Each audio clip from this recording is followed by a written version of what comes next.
हर हर महादेव भी है। हर हर महादेव। आपका नाम?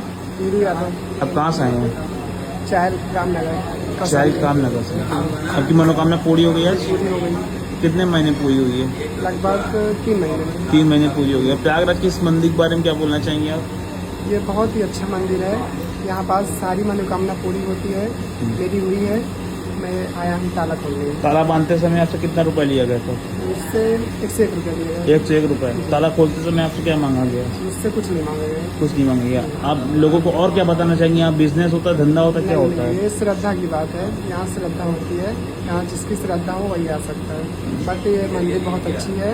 हम कान्य ट्रस्ट की, लेकिन उनके बारे में क्या बोलना चाहेंगे? आपको कुछ बोला गया चढ़ाने के लिए? नहीं, कुछ नहीं बोला गया। अपनी श्रद्धा से लोग चढ़ा। मंदिर का बड़ा सा कॉरिडोर बने कि मंदिर का बड़ा निर्माण हो। योगी सरकार से मैं ये बोलना चाहता हूँ कि मंदिर के लिए कुछ विकास करे सरकार जी। इसका जो है रास्ता थोड़ा अच्छे से करवाएं। बाइक कोई खड़ी करने में दिक्कत होती है। हर हर महादेव। हर हर महादेव।